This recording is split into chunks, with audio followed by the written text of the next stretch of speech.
We're live. All right, for those of you who are tuning in, we are here. We're going to get started with another edition of United Shades of Gray, Conversations of Race in America. We're here, Mark, John, and I, excited about today's conversation. We're going to continue a conversation that we started on last week about the wealth gap and bring just kind of some other thoughts or some other aspects to that conversation to the table, some of which we kind of dabbled at, and we're just going to see if that conversation leads us in to a more unique place. For those of you who are tuning in, welcome, WJOL in Joliet, Illinois. You guys are now fresh on the squad.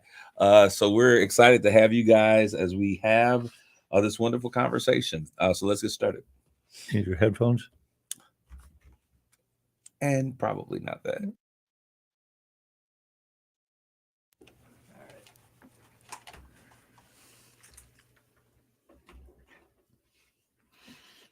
I'm going to turn.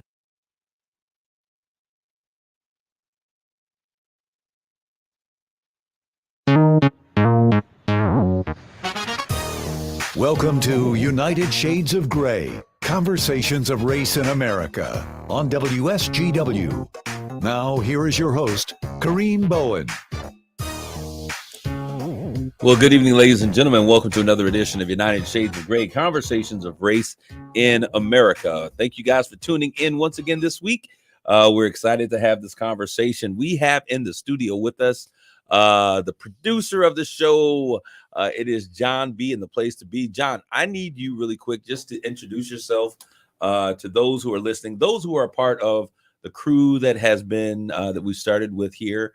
Everyone knows, but we are expanding our territories as of this week, and we are now going to be live with everyone on Wednesdays. You can get involved with this conversation, but the show is also going to play in another market, and I'll allow our producer to go ahead and share that great information. Then I'll bring Mark in as well. Absolutely. All right. My name is Jonathan Dent. I'm a producer here at WSGW.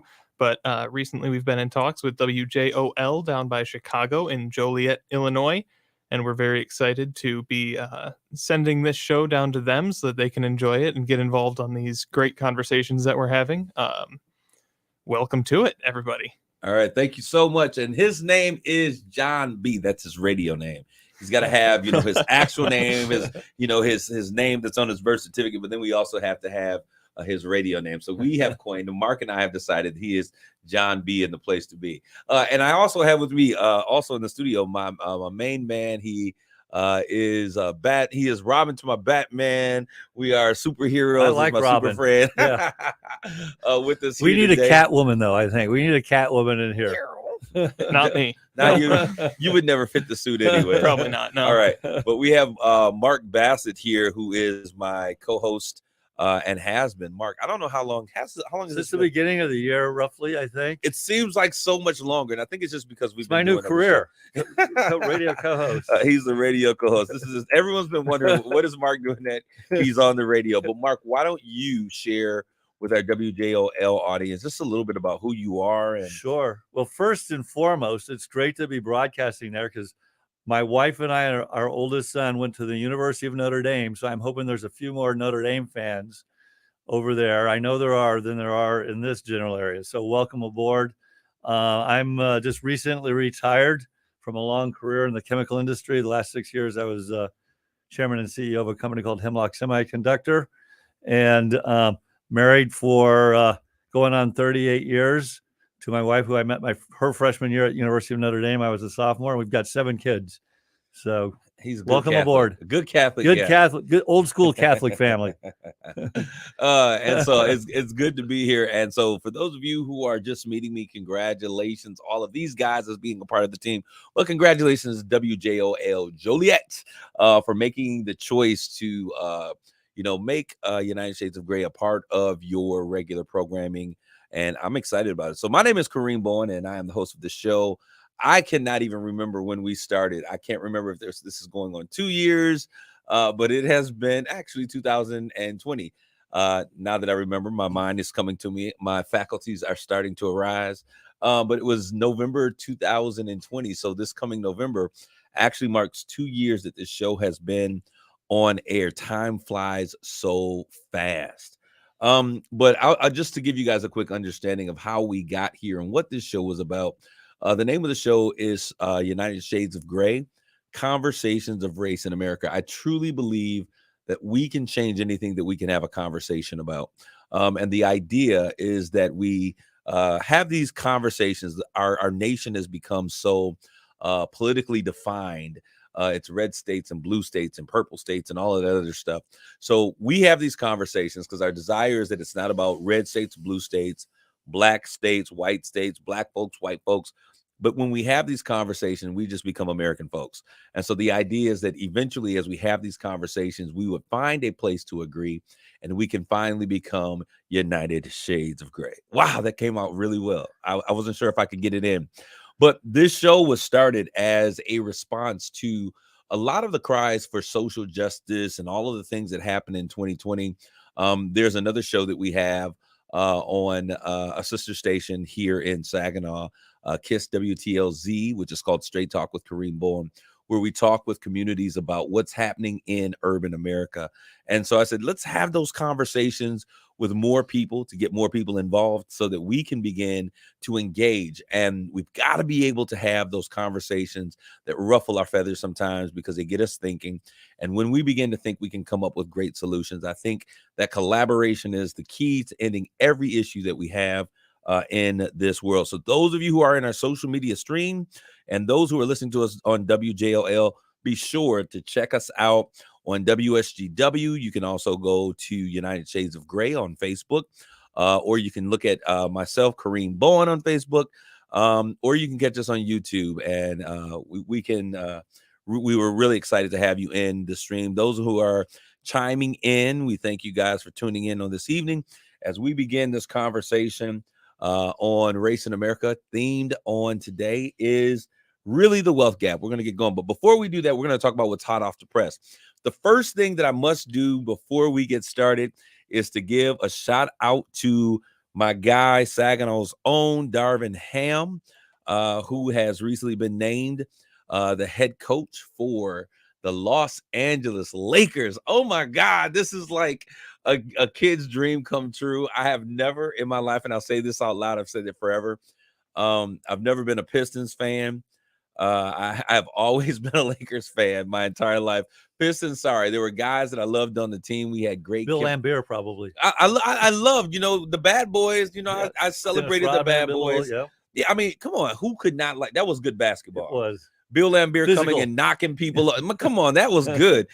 Adrian Dantley and Big Ben and all. It was just an amazing time. Joe Dumars. Yeah, that was basketball. Yeah. Isaiah Thomas, Joe Dumars. You look at those guys. So I did love the bad boys and even how they themed them out. The bad boys are back in town. It was an amazing time. Never been a fan. However, I have always loved the Los Angeles Lakers. Maybe when you were young, was it like prime time? Was it that team? Yeah, Magic it was prime Johnson, time when I was a kid. James So you Worthy. understand. Okay. So I am right. cheering because there's a guy on the team that has my same name. Kareem Abdul-Jabbar, formerly Lou Alcindor. And so I was excited. So to see one of Saginaw's own, someone that I know very well, and a family that is such a key part of what is happening here in Saginaw, to see someone like him, and all of the other talents that have come out of Saginaw, but to see someone come and stand in the stead of head coach of what I consider one of the finest basketball programs in the NBA, I think it's amazing. So it's going to be a great shout out to Wilmer Ham McZ, his mom. I was watching her on an interview on the other day, and she was just, that's my baby. Any of you know who his mom was? She was the first African-American mayor in the city of Saginaw as well. So he comes from good stock, and we're excited about this. Draymond Green is out there playing for another championship out in the Golden State with the Warriors. And so this is an exciting time to be from Michigan, and especially a small town like Saginaw. Who would thought, right? But we want to continue on. For those of you who are listening, I see those guys out there: Rebecca Townsend Guards, Jeffrey Bulls, Terry Reed, Annie Baber. The regulars. These are regulars, and they're coming in. We want you guys to like and tag and share this conversation with those who are coming in. Also, so as we said earlier in the pre-show, for those who are listening, this show now is going to air on 1340 a.m. In our Chicago market with our sister station there, which is WJOL. Help me out if I get this wrong. This is Joliet, Chicago, which is just out of it's the suburbs of Chicago, actually, just outside, probably 30 minutes outside of Chi-Town. Chi-Town. If you guys are out there and you've ever seen Black Ink Chicago, one of my favorite movies out there, but southwest side of Chicago, it's going to be exciting. We want to welcome them in. And hey, we want you to just get right involved with what's happening. We talked about the purpose of the show. Anything else you guys think we need to add before we move on to the next thing as we welcome this new station? I'm excited that we have this. You called me like, yo, did you know? So what were your thoughts when, I mean, you've been on the job. For those of you who don't know, John has been on this job all of what? 2 weeks. 2 weeks? 2-3 weeks. Yeah. I think he's the good luck charm, Mark. So hey, hope so. Yeah, he's a good luck charm. He comes in and things start happening. So we're gonna keep you around for a little bit. But I want to just give some other things that were hot off the press. In Lawrence, Kansas, and I never heard of Lawrence, Kansas, but I did see this. It was something I saw on social media, and it made me like go and to pull up the article on it. But there was this guy, his name was Tom Westerhaus, and he jumped a 6-foot fence to get to a 4-year-old autistic child. I guess he must have been in his backyard. And the kid, you see the kid, because all of this was recorded on, what do you call it? The security cams? Security footage. Yeah, so security footage. And so the kid, you see him walk out and looks like he like jumped directly into the pool, but he fell into the pool. This guy sees him. He jumps over a 6-foot fence, comes over, pulls the kid out of and this is all recorded on this surveillance footage. Pulls him out, does CPR on him, and he resuscitates him. And I think him and he had a 6-year-old son or 8-year-old son or something of that nature. But now this guy is kind of like the neighborhood hero because he was able to use some tools that he learned 15 years ago, CPR, to save this kid's life. Are you guys CPR? Do you guys have CPR and all that other stuff? I got trained. I wouldn't trust myself to try it, to be to be honest. So. What about you, John? Yeah, I'm CPR and first aid certified. Are you current? Yep. You are. I have to be. We're in good shape then. I've been working at a school, and I think even after I'm done working at that school, I'm going to keep up on that because that's a good skill set to have. When I was right out of high school, I remember getting certified because I was working at Haithco. And I was the ranger, and we had to go through the life-saving, the BLS, and all that other stuff. And so I was pretty proficient in it, and I kind of kept it up since I was going in that direction. But man, it's probably been about 15 years since I've seen it. But I think it's something that we have to teach our kids, especially here in Michigan, because now, I mean, it's boating season, and these lakes and streams, we have great lakes with great shelves, but they drop off so quickly. So we got to make sure that we're having those basic life-saving support systems will be so great for many of us. Just a quick update. Now, we've been talking about what happened in Uvalde. I got that correct, right? Uvalde, Texas. We talked about this on last week. Yep. Mark, what is your thought about this hour delay? Because we talked about what happened on last week, but now these details are coming out. What do you think about this hour delay? I don't know what to think at this point because they can't get the story straight, obviously. But if they really did wait an hour, that just seems, crazy, obviously. I mean, one article I read, the federal officers were told to wait, and they actually decided they couldn't wait any longer. They just went in. Really? Is the last thing I saw, basically. Again, it's hard to keep straight what really is. I think they're going to have to do an investigation because there's just so many different stories of what really happened.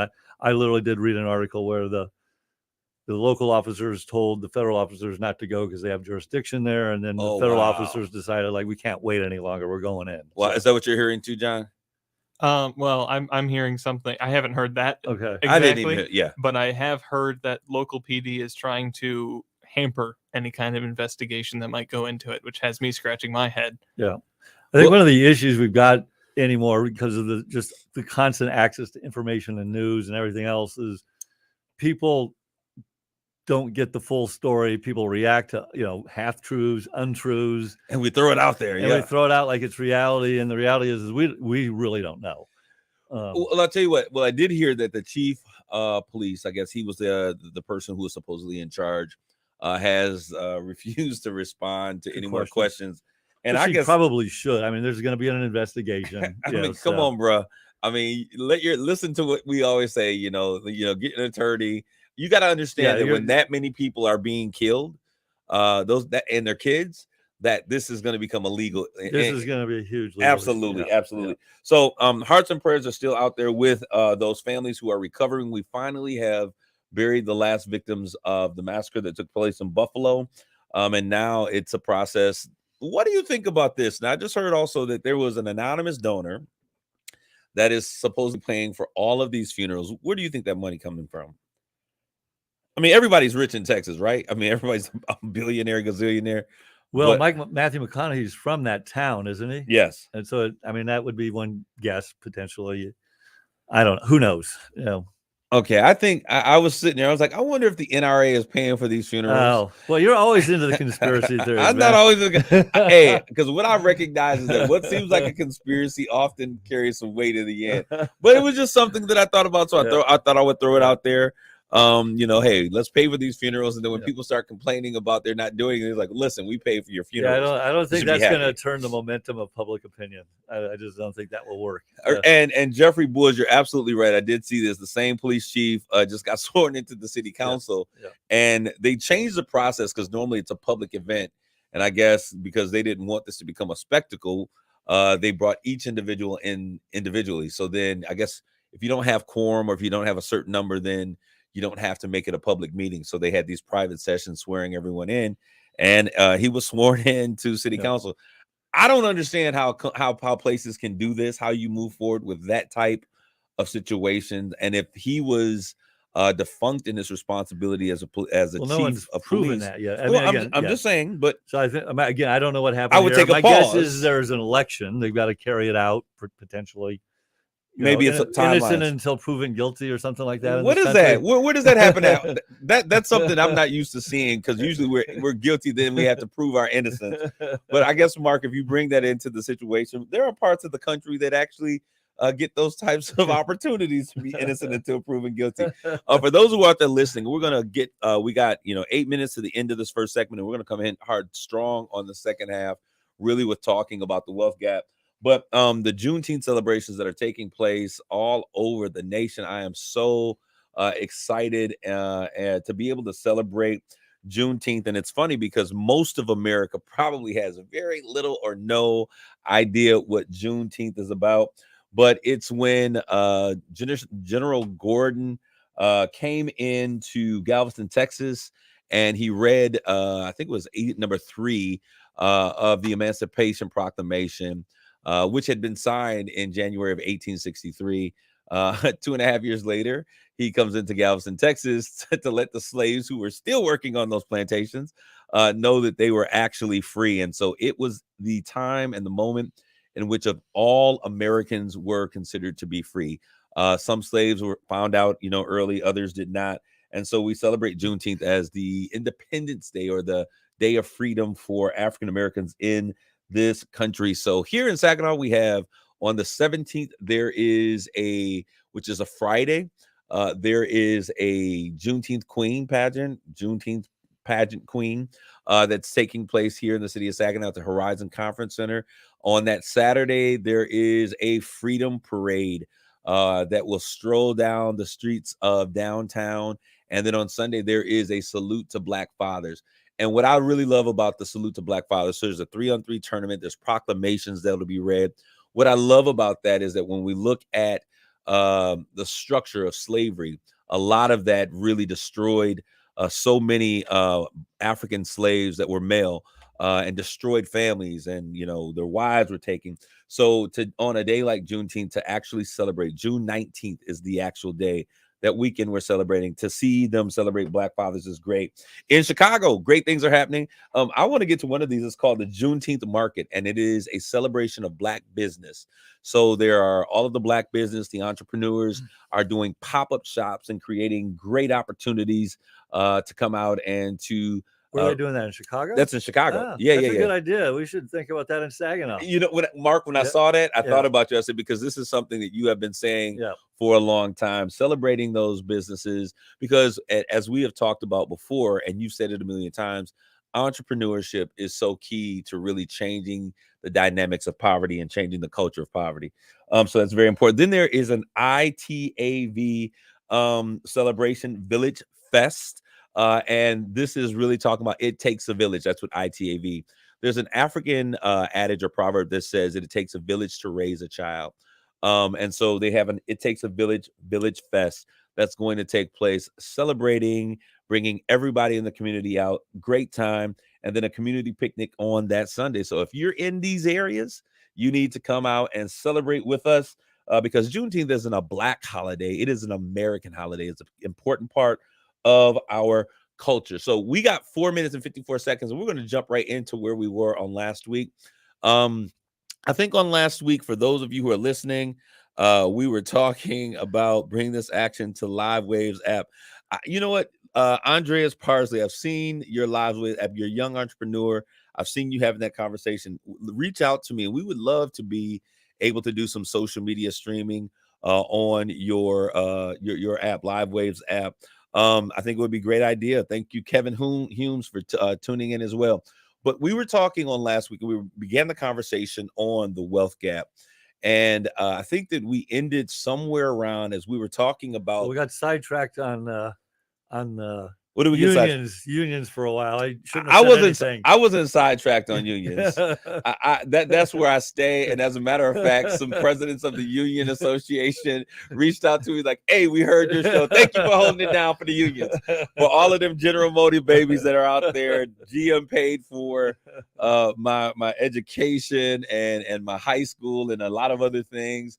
And I know that they wouldn't do that in and of themselves, even though they used to call it Generous Motors. They did it because there were unions that were fighting on their behalf. So I'm thankful for that. But yeah, so we got sidetracked there, Mark. We did. But we were talking, I think the content of our conversation was that we were talking about the difference between capitalism. And I was making the statement that capitalism unchecked has built in it poverty. Poverty is a built-in process of capitalism, and how we have to keep checks and balance. I love capitalism. I think it's a great system.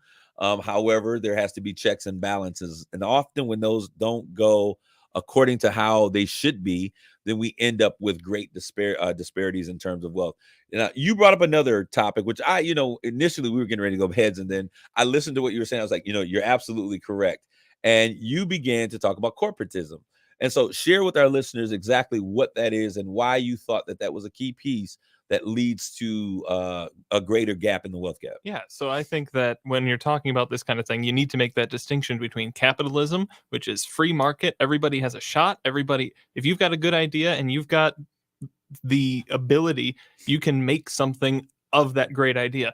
Whereas corporatism is large business and government propping each other up and working with each other. And when that kind of thing happens, you get a lot of ability of those big businesses to abuse the people that work for them. And it's a lot of times worse than the poverty inherent in capitalism, which is supposed to be a motivating factor. You want to get out of poverty. It's in capitalism, it is a motivational thing. Whereas when you're talking about corporatism, it is a fact of it, and it is crushing, and it is terrible. It's interesting because when we were talking about this and we were setting the conversation up, we were talking about how there was a period of time in which that gap was closing. And then we had, as I love to say, when we were growing up, we used to always hear the term Reaganomics, and that referred to trickle-down economics. And the idea was that if the rich, through capitalistic culture, were to do well, that they would then pass down that goodness. They invest in the economy, invest in company. Basically, if you don't tax companies, there is high, they're going to reinvest, try to grow the company, invest in the company. That's the theory. And theory. But in reality, we did not see that happening. We saw a greater divide. But we were saying, and Mark, to your point that you were making before, that as we look at this wealth gap that exists now, and I'm going to get to your point, Jeffrey Bulls, who's out there as we look at the gap that is increasing now, it's coming from the tech companies. And yeah, because and we're running out of time here. But if you look at it, you've got a tech, just like the Industrial Revolution, you've got a tech revolution. And we, again, for the fans that weren't here last week, we may want to kind of just highlight, the kind of the general trend when we get back from that. So we'll do, we'll pick it up. We'll do a quick recap to make sure that people are able to get into this conversation, and we'll talk about what happened from kind of like the 60s, the 50s, 60s, coming up to the 80s, and then now we see a resurgence of that same thing taking place, with the tech guys being the culprits for this increase of the divide right now. We want you guys to stick and stay and don't go away. As we always say here, United Shades of Gray. We'll be right back with more great conversation.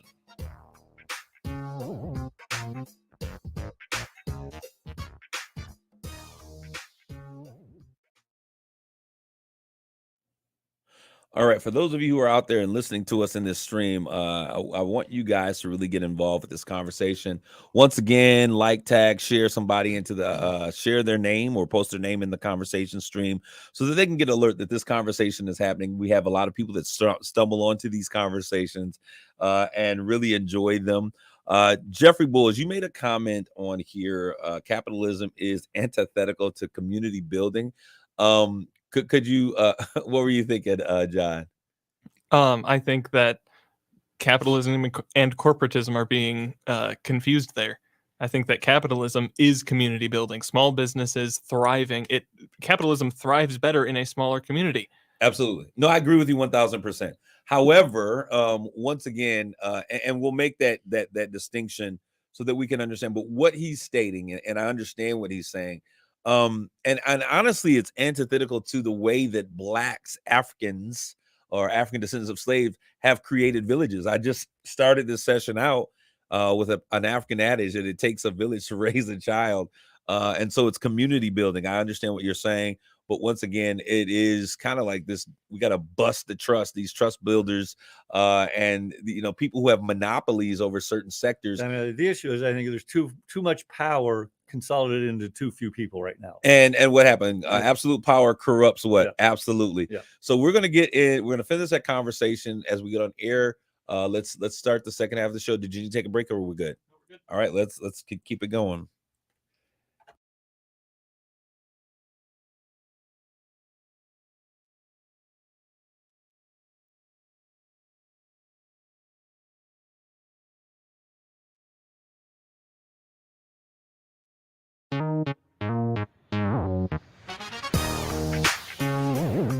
You're listening to United Shades of Gray on WSGW.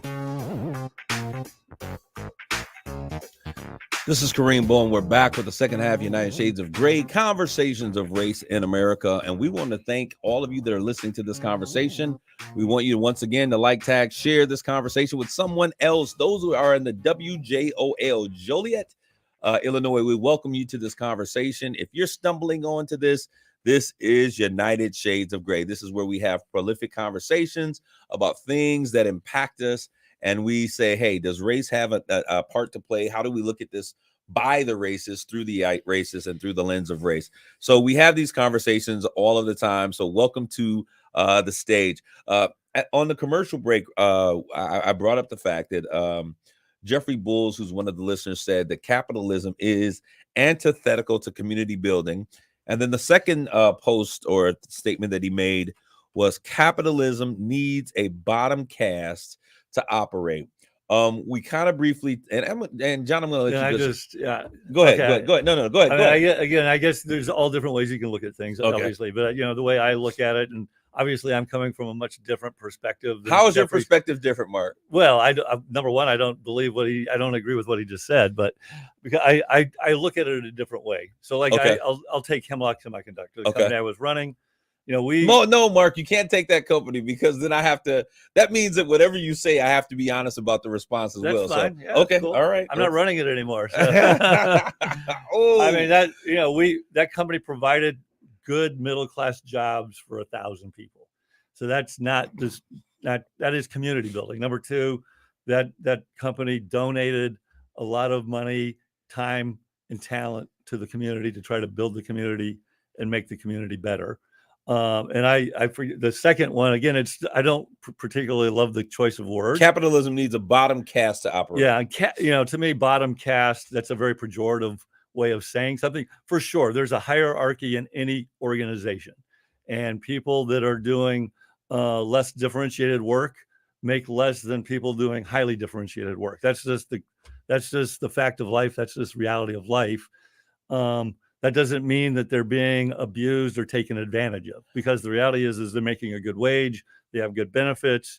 The company looks, wants to be a good steward for those people, and they have opportunities to advance. Mark, if I'm not mistaken, I read somewhere that in terms of the growth between wages of your average day Joe and CEOs, it was like 116. That's a crazy thing. I mean, so it's a couple things. 116% higher or something like that. I think those are definitely, that's an issue. I would 100% agree that so the CEO compensation, how it's grown relative to the average. But employee, that would feed into the conversation that Mr. Bulls is saying is like, okay, if you're looking at a 3% growth cost of living increase, or for your Joe Schmo on a job, and then a CEO is getting 116% growth, in terms of the growth of the difference in pay has grown that much. There's a problem there. So again, that's a specific issue of where the CEO's compensation over the last few decades has grown much more than that of an average employee. And I would agree with Jeffrey in that sense, that many of these CEOs are getting paid a ridiculous sum of money for frankly not doing a great job. Now, I'm all for, if you generate a lot of value for a company, you should be compensated accordingly. But I think, so we, back to the original thing there's been a few articles out there where the wealth gap is now as great, if not greater, than the beginning of the Industrial Revolution. Yeah, it's greater. Yeah. And the middle income families had grown for decades. And over the last, I forget what it was, I didn't relook at the article, the last few decades, it's actually started to decline, while the upper income group has actually continued to grow. So there's been this separation of upper income from middle income and lower income. And again, I've not done a dissertation on this, but my guess is, if you've looked at it, again, manufacturing, which is what built this country after World War II, typically provides a lot of middle income jobs.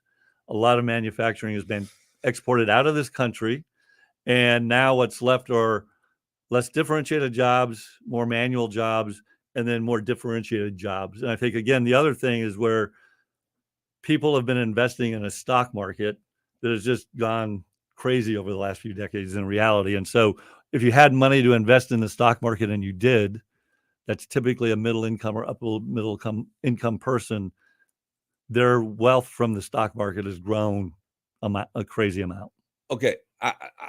There's a couple of things. I want to start with, we got to roll the tape back, rewind. How many people are employed at Hemlock Semiconductor, Mark?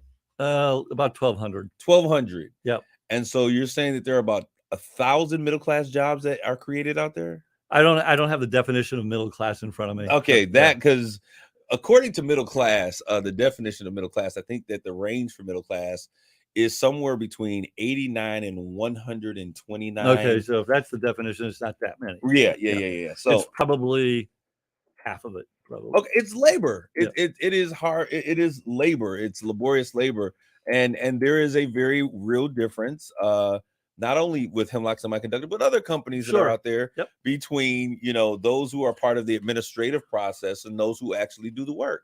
Well, time out. That's real running an organization, being an engineer, that's work.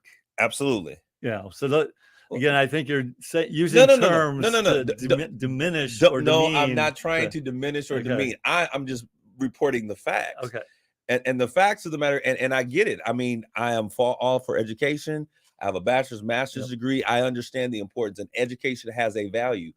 But there is a very big difference in terms of not only the type of work. I mean, if you don't have a GED or an education or whatever, and you got to expect to be doing the grunt work. This if you've read the book Rich Dad Poor Dad, it tells you there's two types of people in this country, and you have to train and steer yourself, your family, your kids down one of those paths. And so you're either going to be the person who makes, who wages, who employs, and who manages, or you're going to be the person who is getting pushed around and taking jobs that are supporting the other portion of the world. And so I don't think there's anything wrong with that.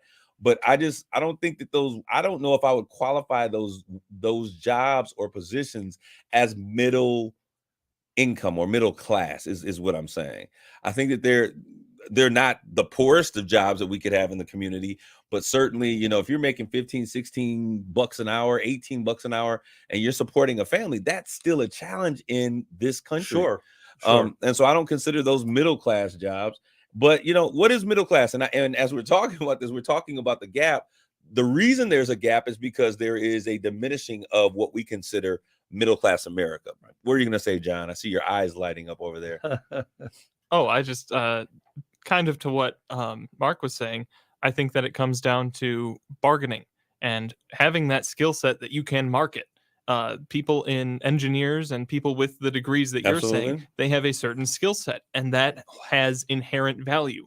Whereas people who don't have that they don't have that skill set. But that's where collective bargaining and unions come in still, is you don't have that skill set. What you do have is numbers and manpower. And that manpower, just as a CEO that would lead or navigate or run a company well, he should be compensated for it. If there's not someone who's doing the grunt work, then the work doesn't get done. Sure. So there is a need for compensation for that. And so when you were talking about numbers, and so that was why I got on my little soapbox about the unions. However, I think that they've lost a lot of their power as well, as we look at companies and through this idea of we want to be global companies and control the world. The best thing to do is to remove, I think, union and their positioning. And we see companies like Walmart, because I don't think of this just in tech companies. I think tech companies are the biggest culprits because they are able to provide a wage that is like phenomenally out of this world for their CEOs and their upper class people. And you don't even need degrees. You just need the know-how. And so I think that they provide a launch pad for people to increase a lot of wealth. But the problem because it becomes, is there equal access to those types of opportunities? And that is where I think my issue would become, because I think that if you work hard, you go to school, you train yourself, whatever it is, or you start your own business, you should be able to eat from eat the fruit of your labor. What's going on out there, Jeff? What about you, John? What are you thinking? I just noticed a comment that companies have busted unions. That's capitalism. No, that is corporatism. That is companies taking away the ability of their workers to negotiate. And I think that they have the support of the government. I think they've bought the support of governance in that field. Like you look at Starbucks and Amazon, and they've been treating their employees horribly and trying to stop them from unionizing using the legal system. Absolutely. But now to your point, and I agree with you 1000%.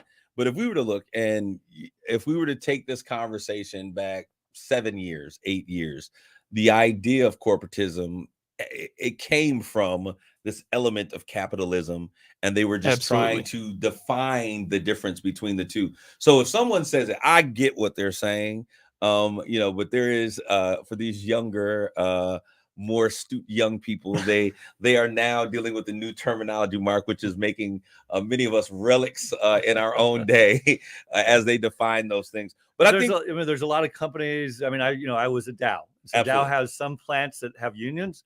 They have other plants that don't have unions.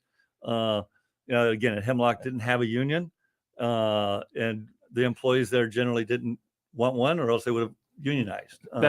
That's what I was going to ask. Is did they actively stop their employees from unionizing? If they didn't want one, that's not legal, actually. Exactly. Right.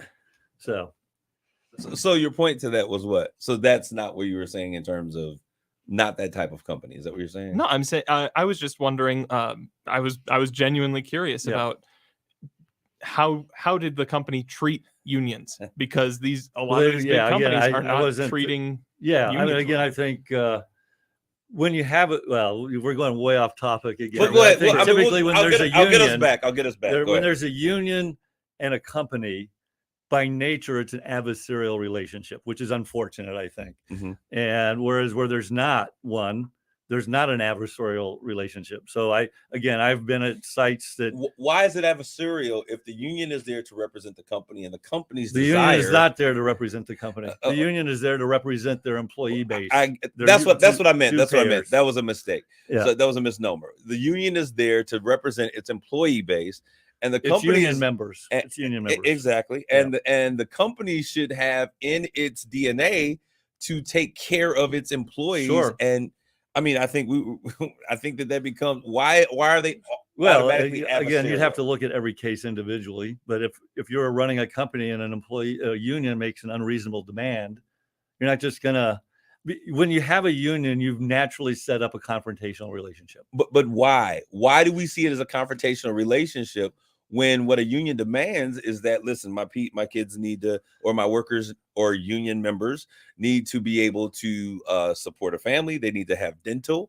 I don't think they're negotiating over that, but generally speaking, anymore. But that is a big thing. When you look at what's happening with General Motors and those families, they're taking away their ability to bargain, especially for those who are retirees. They lose those benefits as they go through. Why? Because corporations would prefer, even though the United States saved General Motors and these automotive companies, they didn't turn back around and save and profit share and do all of that stuff. No, they began to cut budgets. They began to send jobs overseas. And so unions have to have, if it's an adversarial relationship, I think it's one that is necessary for the average Joe to make sure. And as we have seen, there's a great disparity in terms of healthcare that was made so blatant in this pandemic that, between haves and have not, there are many people that died because they could not afford healthcare in a nation like the United States of America. So when I look at capitalism, yes, capitalism is great if you're the upper echelon of capitalism, but we have to be able to have checks and balances for those things. And whenever you do anything for someone who's on the lower echelon, half of the country is ready to call it socialism. It's not socialism. It's considered taking care and the welfare of your citizens. And I think that's an important part of our economic system. Cool. All right. So were you going to say something, John? All right. When I look at this, John's sitting there like, I'm good. but we were talking about other factors that contribute to. I mean, to me, it's back to how do we give people that come from disadvantaged background? How do we level the playing field a little bit? How do we begin to do that? Yeah. And I think one of those things is banking. And I have to use the term systemic. And I know you hate when I use the term systemic, Mark, but there are things that are systemic. They are in the systems that exist that are problematic for Americans. One of the things that I'll tell you this, and we see this happening, and it's the divestment in communities, usually under served communities or lower income communities. There's a great divestment in those areas where they may have had a General Motors and there was a Sears and a Walmart and all of these things. When there is a changing of the tide and someone leaves out, they pull those resources out. Okay.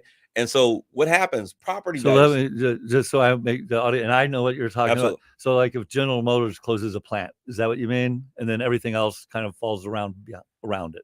Absolutely. Okay. All right. And I want to say this, Jeff Bulls, before we start throwing names and stuff out there, Mark is something racism denier. I don't think that he's a denier. No, I think that what it is, and let me handle this one. Yeah. I think that what it is that a lot of people don't understand things. And when you've had experience in certain things, and this kind of goes back to what I said to you earlier, if my back is hurting, I'm telling you my back is hurting, you don't need to give me a physical or to give me statistics and all of these things, except the fact that my back is hurting. I think that there are a lot of people who are well-intended, who have a desire, and he's put his money where his mouth is, just so you understand that. But I think that there are certain things that Mark just doesn't understand because this ain't where Mark come from. And we can't expect people to understand where we don't come from. So I think it's important for us to have these conversations, minus throwing names and things of that nature at them, so that we feel comfortable having these conversations. And I love you, Jeff Bulls, but I'm going to call it a spade, call it like it is.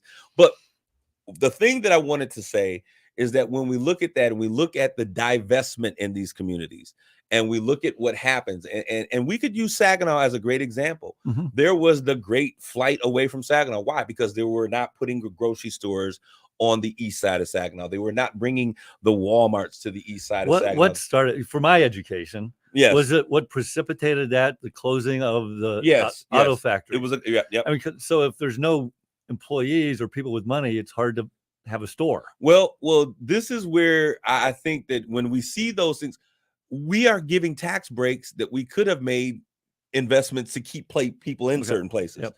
But what we have is when those things happen, we begin to divest in those communities instead of shoring those communities up.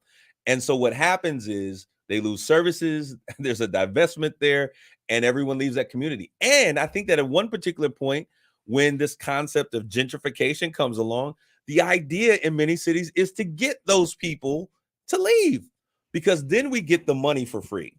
We get the land for free. We get the land pennies on a dollar. Send it to a land bank. We get the land, developers will come in and they'll develop this land, but we got to get the citizens out. Once the citizens out, we can now hold the land. And then what we do is we put in those same communities what we consider affordable housing. And if you look at what affordable housing is, it's housing that is affordable for the community in which those tax breaks and those incentives are coming from can afford. So in Saginaw, when you're looking at the east side of Saginaw, rents should be no higher than $700.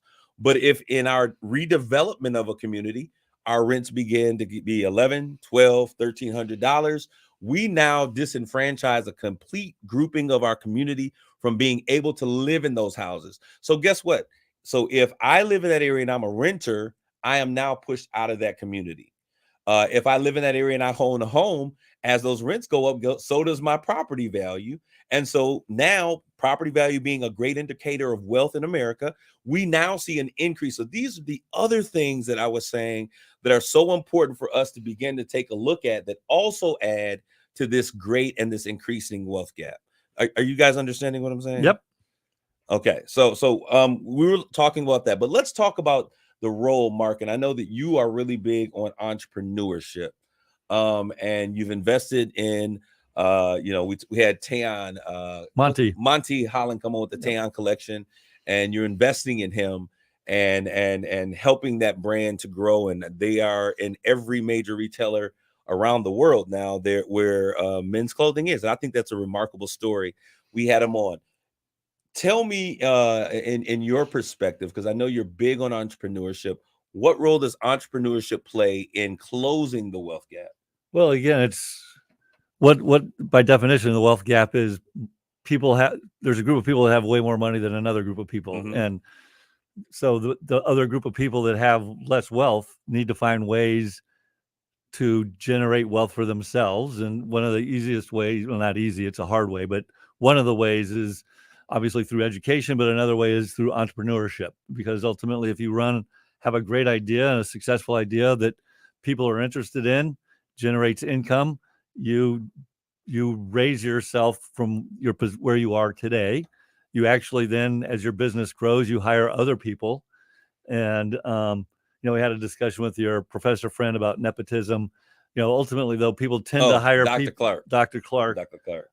People tend to hire people that they know or are familiar with, and so all of a sudden people from their community are getting jobs with them as well. And that's how this country grew, frankly, is people who are entrepreneurs creating products or services that people valued, and they generated wealth for themselves and then others. Okay. Do you remember the first two questions that I asked you, Mark, when we first met, and you were saying, hey, I want to do something in the Black community to make a difference? Remember the first two questions that I asked you? I don't remember, to be honest. Okay. Yeah. The first Other question. Than why? Yeah. Yeah. Okay. Are you phony that was number one. Hey, I'm going to be real. My first question for those who are listening, and I think that we have to understand this. And I'm going to read your comment. We won't close the wealth gap with entrepreneurship nor any other venture. Far too wide. Only reparations will. Now that's another whole can of worms. But I agree, because I said this before. America is not lost on the concept of reparations.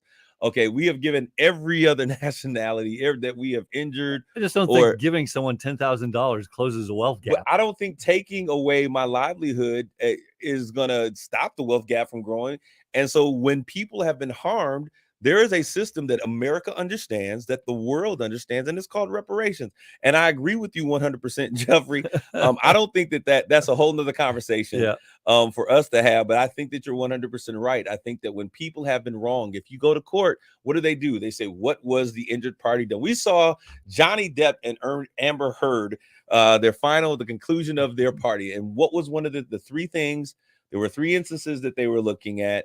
And in those three things, was that party injured? Was it done intentionally? And, how can we restore or make whole? So our court systems understand what reparations mean. We do those things every single day.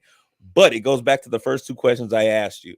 In order for us to have real change, I asked you, the first question was, why do you want to work and be in the Black community? Why do you want to be here? That was my first question.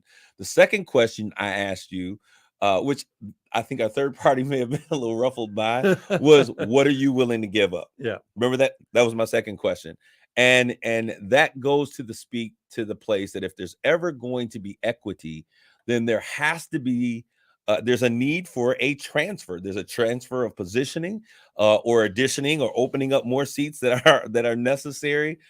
Power doesn't concede itself. Power never concedes itself. Because power wants to remain in control. And what we have seen in America since the days of Reconstruction is a desire for freedom and equity and equality for all people, but not really wanting to give up the power structure, which comes in the form of economic currency and viability, to really make that thing take place. I'm going to read a couple of these comments here. That went fast. We're down to 50 seconds here. Terry Reed. We're not in those meetings with the wealthy who's deciding behind closed doors which way they want a city to go, regardless of what the people want. That's why, Terry, if we had our own money, we don't have to worry about it. Give us our reparations. We have been wrong. Where's the restitution? Reparation. Should I say? I've never been in those meetings. Okay, some of you guys won't wear tip good, and I think you're out of Atlanta, Georgia, if I'm not mistaken. Unfortunately, reparations is admitting guilt. They're not willing to have that conversation. We were stolen and built this country, and we are the lowest of all. No equality for us. And last, Jeffrey Bulls, average white home, 189,000, 18,000 for those mom and pops out of that. We thank you guys for tuning in. Come in next week with more United Shades of Gray. We no longer black or white, but United Shades of Gray.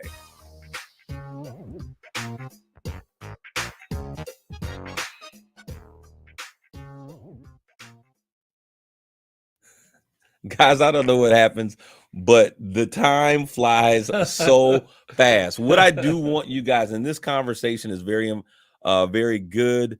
We thank you guys for tuning in, and those of you who are here, thank you, Honey Jador. I must say, I get upset when you discuss how we feel with somebody laughing, and I don't think that's intentional. So one of the things that I want to say is that we've got to sometimes defang and not live with our feelings on our shoulders. And that means that you have to trust me as a person in your community to know that I would never have conversations with people that I didn't think understood where we were. And so we've got to begin as a people. There's a lot for all of us to do in this community.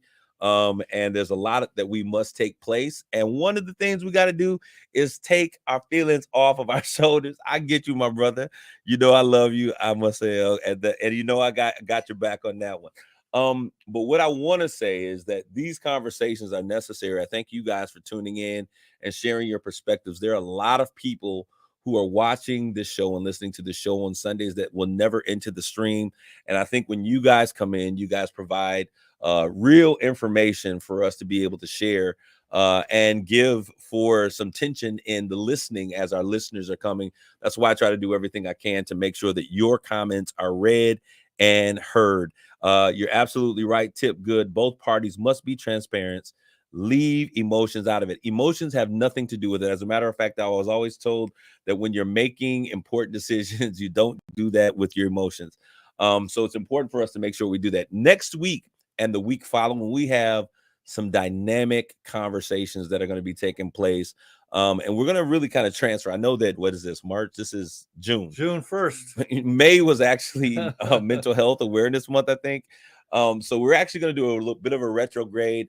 I have 2 conversations. On next week, we have Joyce Graham, who she's not been on United Shades of Gray. And we have Elaine Richardson, who is Jason Richardson, the NBA player. His mom is going to come in, and they're going to share. They're going to talk about mental health in dating. She has a book, Before the Sunrise, in which she details her falling in love and getting into a relationship with a man who was suffering from mental illness. We'll share that story, that conversation. Dr. Graham she is licensed practitioner in terms of dealing with these issues. And I think that it's important with this online world of dating and things that are going on. So many of us are not emotionally and mentally well. So we'll have that conversation on the next week. And then the conversation the week after, Mark, I can't wait to get you this young man's book. It's Making It Through the Storm, Life After Death, amazing testimony. I'm going to share that with you all as well. Thank you guys for tuning in. Arame Brown, what we need you to do is to come in again, go back and listen to the show again. Very informative. I think it was a great conversation. Whenever you feel the tension in a conversation, I think that's when we really begin. We're going to leave here thinking about those thoughts. And that's what we want. We don't want to just have a conversation and walk away from it, but come next week and bring those questions, bring your points, perspectives, throw them in the chat, and we'll make sure that we address them as you say or share them. So thank you guys for tuning in today. John, Mark, great job today. We appreciate you. WJOL, we certainly welcome you to the conversation. You got a crash course in United Shades of Gray on today. Thank you guys all. God bless you. Grace and peace.